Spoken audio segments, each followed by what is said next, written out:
Kita bawakan penerima Anugerah Pemimpin Muda Belia 2023. Satu hari bulan Ogos yang lalu kita ni sudah pun menyambut Hari Belia Kebangsaan di mana penerima Anugerah Pemimpin Muda Belia pada tahun ini adalah Yang Mulia Tuan Muhammad Arif bin Abdul Hadi merupakan Timbalan Ketua Pesuruhjaya Pengakap Pesuruhjaya Program Belia. Assalamualaikum Tuan. Assalamualaikum warahmatullahi wabarakatuh. Selamat pagi. Apa kabarnya hari ini? Alhamdulillah sihat walafiat, sentiasa bersemangat. Alhamdulillah. Baru yang namanya. Sentiasa bersemangat. Namanya Namanya Muda Belia. Penerima anugerah pemimpin muda Belia kita ni. Alhamdulillah Tuan. Memang satu tugasan yang berharga kalau dilihat ya, menjadi seorang penerima anugerah pemimpin Belia 2023 ini, di mana sudah saya tentunya telah pun disaksikan bahawa usaha daripada Tuan sendiri dan apa yang ingin dinanti-nantikan adalah bagaimana di masa akan datang akan terus mengekalkan usaha berkenaan. Jadi terlebih dahulu bagi seorang penerima anugerah pemimpin muda Belia 2023, bagaimana perasaannya ketika ianya diumumkan? Bismillahirrahmanirrahim. Assalamualaikum warahmatullahi wabarakatuh.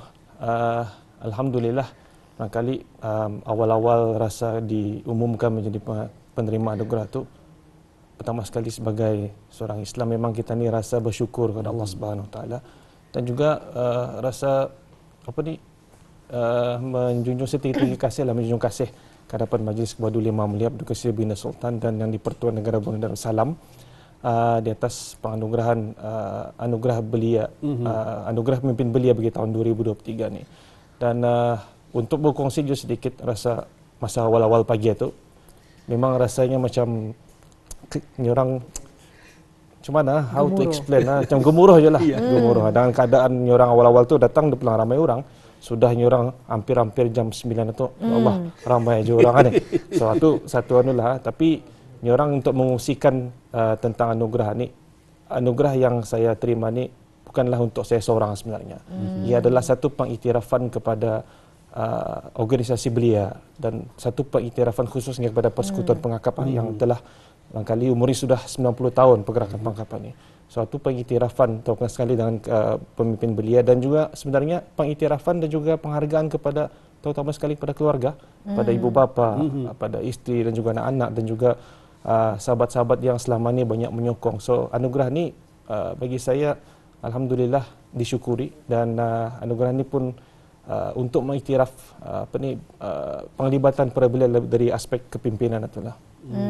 Jadi memang kalau kita ni menyentuh berkenaan dengan anugerah pemimpin muda Belia ni, pastinya banyak kerja-kerja yang melibatkan kepimpinan dan kebeliaan. Jadi mungkin dapat Tuan kongsikan bagaimana dulu awal-awal mula mencuburi bidangannya? Adakah ikut kawan ataupun mencuba-cuba? Bagaimana? Okay, sebenarnya pada awal-awal sekali untuk masuk pengakapan ni lah dalam kegiatan Belia ni, saya dah pulang tahu dari mana sebenarnya tiba-tiba Belia tu, tapi sebenarnya banyaknya adalah ikut-ikut kawan sebenarnya. So itulah pengaruh apa ni kawan sebenarnya. Kalau kawan itu mempengaruhi yang baik, alhamdulillah. Kalau yang sebaliknya itu lain ceritalah. Betul. So ia bermula pada tahun 2001 sebenarnya, semasa saya masih lagi menuntut di Maktab Sultan Nurbalik Saifuddin. So pasukan pengakap awal-awal yang saya sertai itu pasukan pengakap 10 Kenakalan 1024 1024. So 2001 tu nyorang di sanalah bermulanya nyorang kemahiran dan juga pengetahuan yang berkaitan dengan kepimpinan. Pada awal-awal itu we have satu metodologi dalam pengakapan ini. Salah satunya ialah patrol system ataupun sistem berkumpulan. So saya diberikan amanah untuk memimpin 7 orang dulu. 7 orang ahli pengakapan itu. So we call it as a patrol, seorang ketua, penolong ketua dan quartermaster, dan yang lain itu adalah ahli-ahli. So dari sanalah bermulanya nyorang dilatih untuk menjadi seorang pemimpin dalam kelompok yang kecil. Kemudiannya apabila sudah nyorang masuk ke bahagian pangkap yang lain, itu pangkap remaja, diberi lagi amanah untuk mempengurusikan jawatan kuasa, which is more than dalam 20 lebih orang pada waktu itu. Dan kemudiannya naik lagi ke peringkat seterusnya pangkap kelana, which is yang umurnya 18 tahun ke atas sampai 26. Diberikan amanah juga pada waktu itu saya menjadi pengurusi Majlis Pengakap Kebangsaan pada waktu itu, yang masa ini dikenali sebagai Sekretariat Pengakap Kelana Kebangsaan. Dan bermula tahun 2010 sebenarnya saya mula diberikan amanah untuk memegang beberapa jawatan di peringkat Pesuruhjaya, yang awal-awalnya adalah Pesuruhjaya Ibu Pejabat Bagian Keagamaan. dan seterusnya Pesuruhjaya Research and Development, dan seterusnya lagi menjadi Pesuruhjaya Pengangkap Daerah Brunei dan Muara, memimpin daerah, dan kemudiannya menjadi Pesuruhjaya Sumber Kewangan, dan sampai sekarang diberikan amanah untuk memegang Pesuruhjaya Program Belia dan juga sebagai Timbalan Ketua Pesuruhjaya. So perjalanan itu memang daripada daripada kecil sampailah 2023 ni yang tanpa stop bagi saya lah. Walaupun banyak halangan-halangan dan juga cabaran, tapi insya-Allah akan saya tetap teruskan pergerakan pangkat ini menyumbang juga kepada negara dari aspek pendidikan muda belia ni.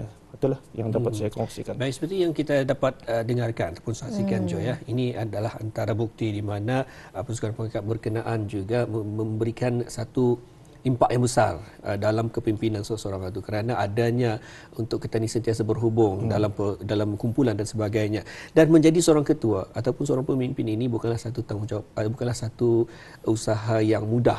Pastinya ada juga cabaran, ada juga rintangan yang perlu ditempuhi, kerana tanggungjawab berkenaan perlu kita dipikul. Jadi mungkin itu dapat dikongsikan daripada Tuan Muhammad Arif sendiri, cabaran yang pernah dilalui sebagai seorang pemimpin, khususnya bagi muda belia. Okey, di dalam pergerakan pangkat padi kita ni ada 4 peringkat umur. So ada peringkat kanak-kanak, peringkat muda remaja, peringkat kelana dan juga peringkat pemimpin dewasa. So cabaran itu sendiri, perkataan memimpin itu merupakan satu cabaran juga sebenarnya. Memimpin dari orang different type of people. Kita ni sebagai seorang pemimpin ini bukannya memimpin mesin, bukan memimpin apa. Kita ni memimpin manusia. Betul. So memimpin manusia itu memerlukan satu kemahiran-kemahiran yang tertentu lah, ataupun orang kompetensi yang tertentu untuk memimpin. Cabaran yang seterusnya lagi ialah menjadi seorang pemimpin. Nanti bagi saya ada 2 perkara yang terdedah menjadi seorang pemimpin. Which is yang pertama ialah perkara yang kita ni suka dan perkara yang kita ni indah suka. Betul. Kalau pemimpin ini perkara yang kita ni suka memang senang hati. Betul. Macam kena puji dan seumpamanya ada orang menolong dan semua itu memang biasa. Ini cabaran yang kedua ni, perkara yang kita ni indah suka. Which is salah satunya ialah kritikan. Karena menjadi seorang pemimpin ini memang terdedah dengan kritikan. Tapi macam mana kita ni dapat menukarkan kritikan yang, ya ada kritikan ini ada yang membina juga ada yang menjatuhkan. Betul. Tapi macam mana kita ni menukarkan kritikan yang menjatuhkan ini menjadi sesuatu yang dapat kita ni ambil untuk membina diri kita ni sendiri. Okey, kadang-kadang of course kadang-kadang ke hatinya orang kita ni ya. That's why menjadi seorang pemimpin ini salah satunya adalah mesti cekal dia punya mentalnya. Betul. Dan juga ada aspek kerohanian yang kita ni hubungkan dengan diri kita dengan pencipta tu. So dari sanalah kadang-kadang istilahnya kadang-kadang misalnya apa healing. Daripada sanalah. Daripada sana. Kadang-kadang memang menjadi seorang pemimpin ini ada masanya down, ada masanya tapi alhamdulillah so far dapat dilalui dengan baiklah. Alhamdulillah. Jadi kita memang tahu cabaran-cabaran sebagai seorang pemimpin memang tidak mudah. Dan ada bukan pepatah kali ya, mungkin ada petikan yang pernah mengatakan pemimpin pertama yang harus kita pimpin adalah diri kita sendiri dahulu. Jadi bagaimana sebenarnya ataupun apa sebenarnya ciri-ciri utama yang dapat kita ni dapati daripada seorang pemimpin ini, Tuan? Menjadi seorang pemimpin ini ia punya big picture-nya lah. Kehadirannya dihargai.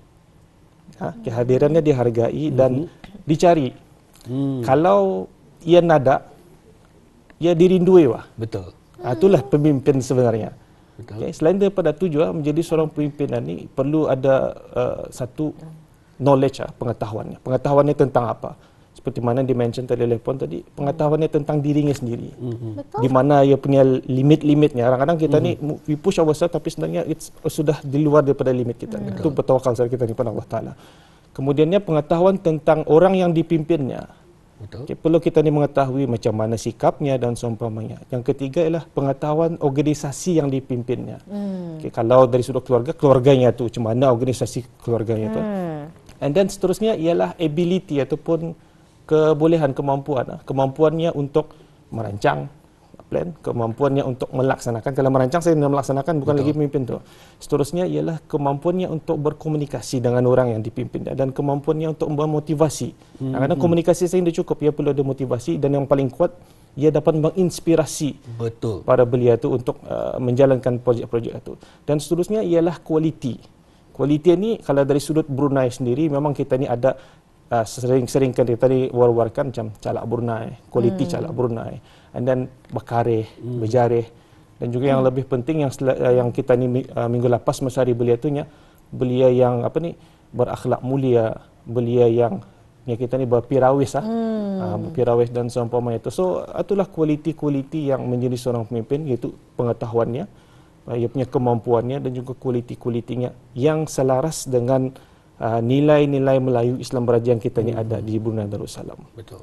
Baik, satu jawapan yang cukup mantap je daripada seorang penerima Anugerah Pemimpin Muda Belia 2023, dan sudah tentunya jawapan-jawapan berkenaan diperolehi daripada pengalaman sendiri, apa yang diamati dan juga apa yang dilaksanakan.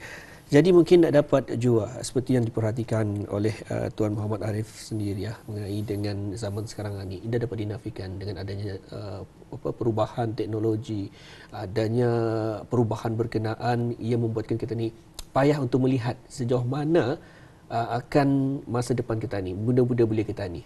Daripada pengamatan Tuan Muhammad Arif sendiri, bagaimana peranan belia dalam membantu negara mencapai wawasan 2035 berkenaan?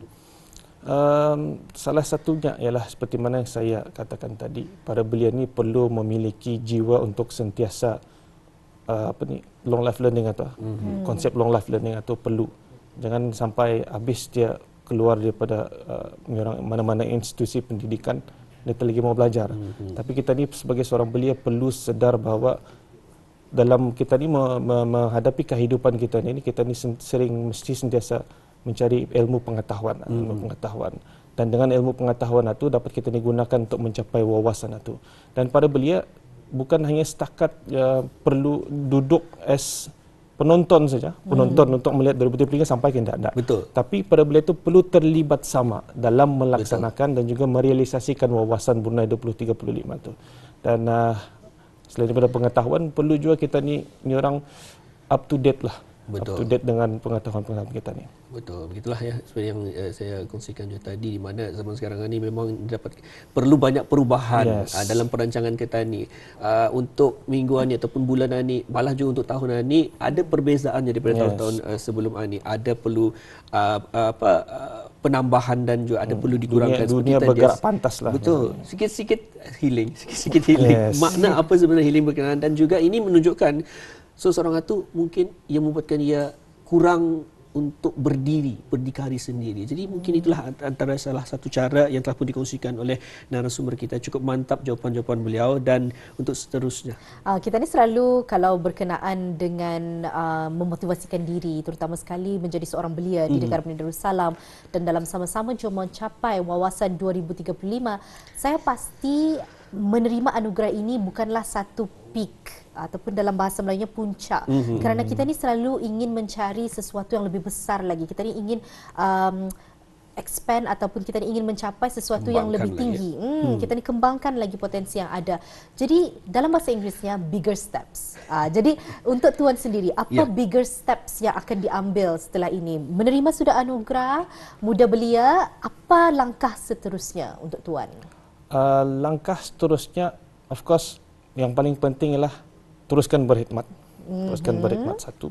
Kedua ialah langkah seterusnya ni ialah untuk memberikan inspirasi kepada belia-belia kita ni bahawa untuk mencapai sesuatu matlamat ataupun tujuan itu, ia memerlukan pengorbanan. Betul. Pengorbanan yang bukan memakan masa yang singkat. Betul. Ya, kadang-kadang orang sukses yang dalam bentuk yang sekajap ni dah batah. Tapi kalau sukses yang mengambil masa yang lama, itu yang akan orang kekal bertahanlah dalam masa yang lama. So the biggest step itu salah satunya ialah sentiasa memberikan khidmat yang terbaiklah untuk agama bangsa dan juga negara, dan seterusnya untuk memberikan inspirasi kepada belia-belia kita ni untuk sentiasa ni orang berkarih dan berjarih. Dan insya-Allah selepas satu akan berlurih. Berlurih itu bukan maksudnya dari sudut ni orang insentif dan seumpamanya, tapi kita ni berlurih itu apabila kita ni melakukan sesuatu, orang mengucapkan terima kasih, ataupun rasanya rasa macam puas rasanya. Rasa dihargai. Rasa dihargai lah. Itulah. Baik, Alhamdulillah juga telah pun kami bawakan bersama Auda kata-kata dari seorang penerima Anugerah Pemimpin Muda Belia 2023. Semoga ia memberikan motivasi kepada Auda. Dan saya pernah ada dikongsikan juga Tuan di mana Katanya menjadi seorang yang berada di atas sana ataupun mungkin yang mempunyai kuasa ni bukanlah kita ni hanya melihat kepada seseorang pemimpin yang telah pun berjaya, akan tetapi lihat di sekeliling pemimpin berkenaan bagaimana perkembangan mereka. Jadi daripada Tuan Muhammad Arif bin Abdul Hadi sendiri, mungkin ada nasihat bagi belia-belia kita ni agar sama-sama untuk kita ni naik dan juga membanggakan negara Brunei Darussalam. Alhamdulillah, antara nasihat saya ialah pertama sekali kepada pemimpin belian ya. Pemimpin ini sebenarnya leaders are readers. Pemimpin ini adalah merupakan seorang pembaca. Pembaca ini maksudnya bukan hanya membaca buku, tapi membaca keadaan sekelilingnya, keadaan semasa dan seumpamanya tu. So bagi nasihat saya ialah belia kekalkan untuk momentum kita ni hari belia yang minggu lepas itu, semangat itu untuk diteruskan dan banyakkan membaca dan banyakkan melibatkan diri dengan kegiatan-kegiatan kebeliaan dan juga kemasyarakatan. Because we learn something daripada apabila kita bergaul dengan masyarakat itu, we learn something. We learn something yang sesuatu yang kita tidak dapat belajar di dalam bilik darjah ataupun dapat kita belajar di rumah.